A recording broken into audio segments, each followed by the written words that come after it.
প্রথমেই জানাই পরম দয়াল শ্রী শ্রী ঠাকুর অনুকূলচন্দ্রের শ্রীচরণে শতকোটি প্রণাম। পরমারাধ্যা জগৎজননী শ্রী শ্রী বড়মার শ্রীচরণে শতকোটি প্রণাম। পরম পূজ্যপাদ শ্রী শ্রী বরদার শ্রীচরণে শতকোটি প্রণাম। পরম পূজ্যপাদ শ্রী শ্রী আচার্যদেবের শ্রীচরণে শতকোটি প্রণাম। আমার সকল ভাই এবং বোনেদের জানাই জয়গুরু ও ভালোবাসা। আমি শ্যামলী দেবনাথ। আমি শুরু করছি ইষ্ট প্রসঙ্গ আলোচনা।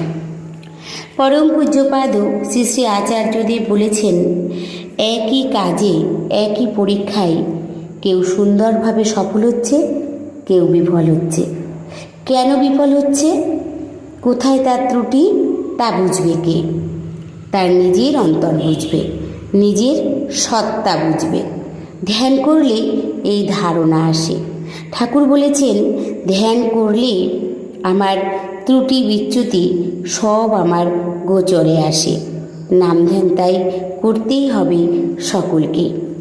তিনি বললেন, সেটা স্বল্পই করেন, অত্যল্পই করেন, কিন্তু করতে হবে। এটা বাদ দিয়ে কিছু নয়, এটা বাদ দিয়ে কখনোই কিছু হতে পারে না। আচার্যদেব বললেন, আমরা দীক্ষা নিয়েছি কেন? শ্রী শ্রী বরদার কাছে যখন এটা জিজ্ঞাসা করা হলো, তখন তিনি বলেছিলেন নাম ধ্যান করার জন্য। আর মানুষ কি করে?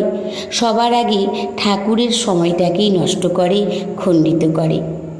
আজকে প্রার্থনা করার সময় নেই, থাক কাল করব। নাম ধ্যানের সময় নেই, আচ্ছা ঠিক আছে হবে ক্ষণ।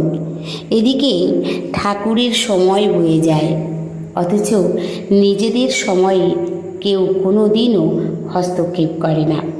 পরিবারের সঙ্গে সময় কাটানো বা অন্য কোনো ব্যাপারে বরাদ্দ সময় কেউ নষ্ট করে না। তিনি বললেন, আমার কাছে হাজার হাজার লোক আসে, চোখ দেখেই আমি বুঝতে পারি এরা নাম ধ্যান করে কি না। সে হয়তো ঠাকুরের বিভিন্ন কর্ম নিয়ে ব্যস্ত, কিন্তু ঠাকুরকে ধ্যানে বসায়নি। সে 5 মিনিটই হোক আর 50 মিনিটই হোক করা দরকার। স্বল্প দিয়েই শুরু হোক, করতে করতেই অভ্যাস হবে। সাধন রাজ্যের দুটো রূপ আছে, একক আর সমবেত।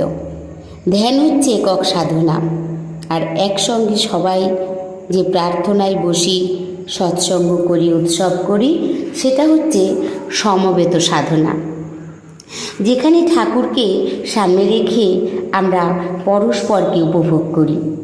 এই দুই নিয়েই হলো যজন। তাই সমবেত সাধনাও বাদ দেওয়া যায় না। এই সমবেত সাধনার জন্যই আমাদের কেন্দ্র মন্দিরের প্রয়োজন।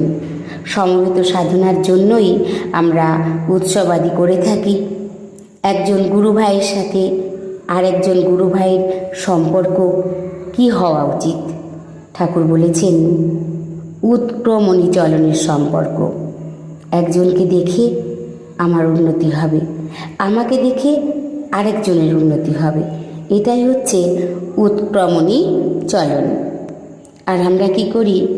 আচ্ছা দাদা, আমার ছেলেটার চাকরিটা একটু দেখে দেবেন, দাদা আমাকে এই টাকাটা ধার দেবেন, দাদা আমার ওই কাজটা একটু করে দেবেন। এই সমস্তই কথা, আর এই সমস্ত কথাই হচ্ছে স্বার্থের কথা।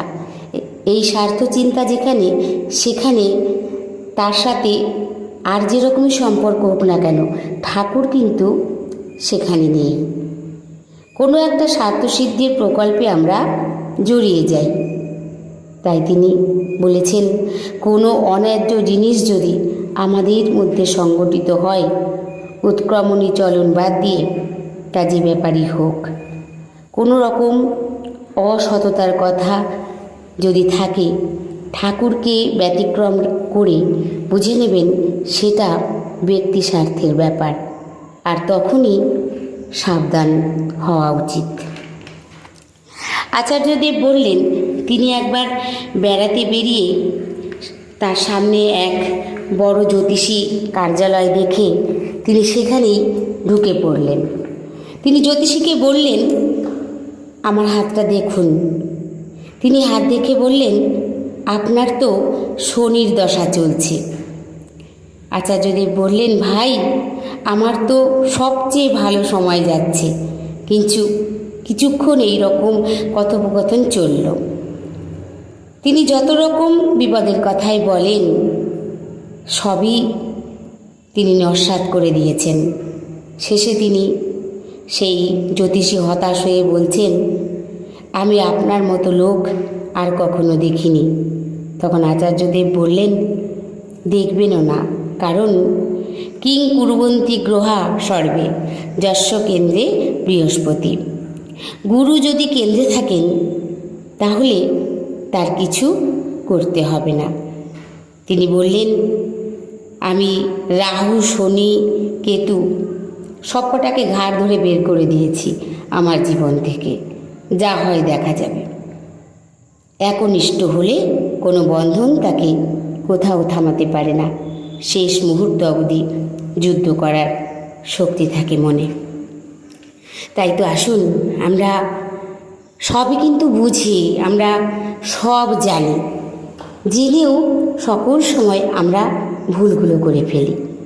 আমরা বেশ বুঝতে পারি যে ঠাকুর বলেছেন আমরা অনেক সময় গ্রহের ফের কাটানোর জন্য 5টা আঙ্গুলে 5 রকম আংটি পরে থাকি। শনির দশা, রাহুর দশা, কেতুর দশা, সব কিছু থেকে আমরা মুক্ত থাকব বলে। কিন্তু আমার সবচেয়ে যিনি আমার গুরু, তিনি যদি আমার ঠিক থাকেন, তাকে যদি আমি ভালোবাসি, আমায় কোনো গ্রহ কিছু করতে পারবে না। তাই ওই হাতে কতগুলি আংটি পরলেই হলো না, তাতে কিচ্ছু হয় না, কোনো লাভ নেই। আমার ঠাকুর কখনোই সেগুলোর ওপর বিশ্বাসী ছিলেন না। ঠাকুর বলেছেন, সবার আগে ইষ্টগুরু। ইষ্টগুরুকে ভালোবাসতে হবে, তাকে মাথায় করে চলতে হবে, সকল সময় তার নাম ধ্যান করতে হবে, তাহলে তার কোনো বিপদ আসে না, কোনো রকমভাবেই তার বিপদ আসতে পারে না। এই তো কদিন আগেই ডিপি ওয়ার্কের একটি কাজের কথা আচার্যদেব বলেছেন যে ডিপি ওয়ার্ক কাজ করলে মানুষ ভালো থাকছে, সুস্থ থাকছে। এক মা আচার্যদেবের কাছে গিয়ে কান্নাকাটি করেছে, নিবেদন করেছে যে আমি হাঁটতে পারি না, আমার ডাক্তার দেখিয়েও আমার এই অসুখ সারছে না, আমার হাঁটুতে ব্যথা, আমার মাজায় ব্যথা, সর্বশরীর আমার ব্যথা। আচার্যদেব তার দিকে খানিকক্ষণ তাকিয়ে থেকে পরে বললেন, মা, আপনি এক কাজ করুন, আপনাকে কোনো ওষুধ খেতে হবে না, আমি যেটা বলছি সেটা আপনি করুন তো, দেখি তারপরে কি হয়। তিনি বললেন, আপনি প্রত্যেক দিন একটা সময় করে পাড়া প্রতিবেশী যারা যারা আছে সকলের দরজায় দরজায় যাবেন, 1টা ঘন্টা প্রত্যেকের দরজায় গিয়ে আপনি জয়গুরু বলতে থাকেন। জয়গুরু বলবেন, তারাও নিশ্চয়ই কিছু না কিছু আপনাকে বলবে। আবার একবারই যাবেন, জয়গুরু বলবেন। প্রত্যেক দিন 1টা ঘন্টা করে আপনি এইভাবে সবার বাড়ি বাড়ি গিয়ে জয়গুরু বলবেন আর তাদের কুশল বার্তা নেবেন। দেখুন তো আপনার কি হয়। তাই ভগবানের মুখ দিয়েই যেগুলো বেরিয়ে যায়, যে কর্মগুলির কথা, সেগুলো করলে সত্যি ভালো থাকা যায়। সেই মাটি সম্পূর্ণ সুস্থ হয়ে গেছে, তার আর মাজায় ব্যথা নেই, তার পায়ে ব্যথা নেই। তাই তিনি দেখেই বুঝতে পান যে কে ঠিকমতো নাম করছে, কে নাম করছে না। হয়তো ঠাকুরের অনেক কাজ করছে সে, কিন্তু আসল জায়গায় তার কিচ্ছু নেই, সে কিন্তু ঠাকুরকে ধ্যানে বসায় না, তিনি কিন্তু বলে দিতে পারেন। তাই আচার্যদেব আমাদের দয়াল, দয়া করে আচার্য পরম্পরা রেখে গেছেন। তাই তো আমরা নানা রকম সমস্যায় যখন পড়ি, সেই সমস্যার সমাধান যখন আমরা ভেবে পাই না, আমরা করতে পারি না সেই সমস্যার সমাধান, তখন আমাদের সেখানে যাওয়া লাগে এবং সেখানে গিয়ে তার কাছে নিবেদন করলে তিনি সেই পথ আমাদেরকে বলে দেন, আর সেখান থেকে আমরা শান্তি স্বস্তি নিঃশ্বাস নিয়ে আসি। আমি সব সময় বলি যে পরম পূজ্যপাদ শ্রী শ্রী আচার্যদেবের কাছে যেটা নিবেদন করা যায়, তিনি তার সমস্যা বলে দেন, আমরা সকলেই কিন্তু শান্তিতে থাকি। পরম দয়াল আমাদের বলেছেন, যজন যজন ইষ্টভীতি করলে কাটে মহাভীতি। তাই আমরা যদি ঠিকমতো যজন যজন ইষ্টভীতিও করি, আমাদের ভয় ভীতি সব কিন্তু কেটে যায়, কিন্তু আমরা করি না। আচার্যদেব বলেছেন আমাদের গুরু ভাই বোনের সম্পর্ক কেমন হওয়া দরকার, উৎক্রমণী চলন ঠাকুর বলেছেন। তাই আমরা সবাই স্বার্থের জন্যই কিন্তু মেলামেশা করি, দুনিয়া ভোর স্বার্থ। কোনো গুরু ভাইয়ের সঙ্গে যদি আলাপ হলো, আর আমি যখন জানতে পারি যে এই দাদাটা এমন কোনো কর্মরত আছেন, তাকে হয়তো এটা বললে আমার ছেলের চাকরিটা যদি একটু ব্যাকিং পাওয়া যায়, বা এই দাদাটার বেশ অর্থবল একটু আছে, তাহলে এই দাদাটার কাছে একটু টাকা ধার। তিনি বলেছেন এগুলো ঠিক না, এগুলো একদম এতে যাবেন না। যেখানে শুধু ঠাকুরের গল্প হবে, যেখানে শুধু ঠাকুরের কথা হবে, ঠাকুরকে ব্যতি রেখে কোনো কাজ হবে না। ঠাকুরকে নিয়ে আমাদের সবসময় চলতে হবে, আর আমাদের গল্পই থাকবে ঠাকুর। আমরা দিন শুরু করি ঠাকুরের নাম স্মরণ করে, ইষ্টভীতি করি, ঠাকুরকে নিয়ে আমরা চলি। তাই আমাদের মুখে অনর্গল যেন সব সময় ঠাকুরের কথা থাকে। আবার সব সময় যে ঠাকুরের কথা মুখে বলছি বলে আমি খুব ভালো, সেটা কিন্তু বোঝা যাবে না। কেন বোঝা যাবে না? আমি খুব জ্ঞান দিচ্ছি, এটা করো সেটা করো, এটা করলে ভালো হবে, কিন্তু আমি নিজের সংসারটাকে সামলাতে পারি না।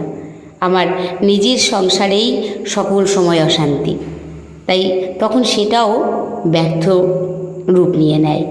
তারা যখন জানতে পারে তখন তারা ভাবো, ও তুমি এমন। আবার একটা দিক আছে আমার আচরণ, আমার কথা বলার ধরন, আমি কি ধরনের মানুষ, আমার চরিত্রটা কেমন, সব কিন্তু আমাদের ঠাকুর যেভাবে বলেছেন সেভাবে যদি আমরা চলি, আমাদেরকে দেখেই বোঝা যাবে আমি মানুষটা কেমন। আর আমাকে দেখে যখন চেনা যাবে এই মানুষটা কেমন, তখন আমার গুরুকে সেটাও বোঝা যাবে। তাই আগে আমাদের নিজেকে ঠিক হতে হবে, নিজেকে ভালো হতে হবে, তারপরে আমি ঠাকুরের গল্প করব। ঠাকুরের গল্প আমরা, ঠাকুরের জীবনের গল্প আমরা বলে শেষ করতে পারবো না। তার দয়া অসীম অনন্ত, তার কথার শেষ নেই, তার দয়ার শেষ নেই। সকল সময় বাস্তব জীবনে পরম দয়ালের দয়া পেয়ে থাকি। আমরা যখন যাজন করতে যাই, আমরা যাকে দীক্ষা নেওয়ার কথা বলতে যাই, তখন না আমরা বলি কিন্তু যে আমিও কেমন ছিলাম, আজ কেমন হয়েছি দেখো, ঠাকুরকে ধরে। কিন্তু এটা বললে না অনেক সময় ভুল হয়ে যায়, এটা বলতে নেই। আমি ঠাকুরকে ভালোবাসি কি না সেটা বলতে হবে। ঠাকুরের ওপর আমার কতটা টান জন্মেছে সেটা আগে বলতে হবে। আমি শুধু জানবো ঠাকুরকে ভালোবাসা, ঠাকুরকে ভালোবাসলেই আমাদের সবাইকে ভালোবাসা হয়ে যায়। আমরা শুধু এই সংসারের মায়ায় পড়ে সন্তান সন্ততি, স্বামী শ্বশুর দেওর ননদ সবার মায়ায় আবদ্ধ হয়ে আছি। তাই যার যখন কোনো রকম অসুবিধা হয়, কিছু হলে, তখন আমরা খুব দুর্বল হয়ে পড়ি। ঠাকুর বলেছেন না, এটা ঠিক নয়, আমাকে সবসময় ঠাকুর নিয়ে চলতে হবে, আমি তার উপর ভরসা করতে পারি। যখনই আমি তাকে ভরসা করছি না, আর তখনই আমাকে হৃদয়টা আমার দুর্বল হয়ে যাচ্ছে। তাই দুর্বল হলে হবে না, সকল সময় আমাকে সেই রকমভাবে থাকতে হবে। আমার কথা বলার ধরন, আমি একজনকে হয়তো ভালোবাসি, তার ব্যবহার আচরণ আমার ভালো লাগে, তাকে খুব শ্রদ্ধা করি, এমন কোনো গুণীজনের কাছ থেকে আমার শেখা দরকার যে ঠাকুর কেমন ছিলেন, ঠাকুরের চলন কেমন ছিল, সেই গল্পগুলি শোনার। এই গল্পটাই থাকবে তার সাথে, এমন যাতে শ্রদ্ধা হয়, তার প্রতি ভক্তি হয়। তাই তাকে দেখে যখন, তার কথা শুনে যখন আমি ভালো হয়ে উঠব, তাহলে আমাকে দেখে আর একজন ভালো হয়ে উঠবে। এইভাবেই আমরা জীবনে উন্নতি পেয়ে থাকব। তাই সকল সময় আমরা বলি আমরা বাঁচতে চাই, আমরা কেউ মরতে চাই না। কারণ বাঁচতে গেলে পরম দয়ালের সৎনামে দীক্ষা নিয়ে সেই মতো চলন চলে আমরা বাঁচব। বড়দা, শ্রী শ্রী বড়দা বলেছিলেন নামধ্যান, আমরা দীক্ষা নিয়েছি কেন না নামধ্যান করার জন্য। তাহলে আমরা প্রথমেই তো সেটাই ঠাকুর বলেছেন, আমরা দীক্ষা নিয়েছি কেন নামধ্যান করার জন্য। তাই সে নামধ্যানটাই যদি আমরা ঠিকঠাক না করি তাহলে আমরা কি করে বুঝবো ঠাকুর যে কি, তার মহিমা কতখানি। আচার্যদি বলেছেন যে ঠাকুরের জীবনের বড় বড় গল্পগুলি বলার আগে আমাদের বলা দরকার যে পরম দয়ালের শ্রীহস্তলিখিত সত্যানুসরণ গ্রন্থটি তারা পড়ে কিনা, এটা আগে জানা দরকার। কারণ ওই গ্রন্থের মধ্যেই সব কিছু বলা, সব বলা, পুরোটা বলা, সম্পূর্ণটা বলা। তাই সেই বইটা পড়ে অর্থ বুঝে বুঝে চললেই আমাদের চলনগুলি ভালো হয়ে উঠবে। তাই আসুন আমরা প্রত্যেকেই চেষ্টা করব সকল সময় আমাদের ঠাকুরকে নিয়ে চলতে হবে। আমার এই হৃদয়টাকে আজে বাজে কিছু দিয়ে ভরিয়ে রাখলে চলবে না, শুধু ঠাকুর, ওখানে থাকবে আমার ঠাকুর। তাই আজে বাজে দিয়ে ভরিয়ে ফেললে না, সেখানে আর ঠাকুর থাকে না। ঠাকুর আমার হৃদয়ে সকল সময় বিরাজ করেন। আমি প্রত্যেক সময় ঠাকুরের সাড়া পাই। আমি দয়ালকে যখনই স্মরণ করি আমি তখনই বুঝতে পারি যে ঠাকুর কীভাবে আমাকে, কেমনভাবে চললে যে সব অশান্তি থেকে শান্তির মুখী হব, আমি শান্তিমুখী হয়ে উঠব, আমি বুঝতে পারি। তিনি আমায় ইঙ্গিত দেন। তাই তো সকল সময় যেন যতদিন এই প্রাণ আছে ততদিন যেন দয়ালের কাজ করে যেতে পারি, দয়ালকে ভালোবাসতে পারি, আর যেন তার ইঙ্গিত সকল সময় আমি বুঝতে পারি। আমার এই মনের মণিকোঠায় যেন তার সাড়া সকল সময় পাই। সবাই ভালো থাকবেন, সুস্থ থাকবেন। পরম দয়ালের শ্রীচরণে আমি সকলের জন্য প্রার্থনা করি। জয় গুরু, বন্দে পুরুষোত্তমম।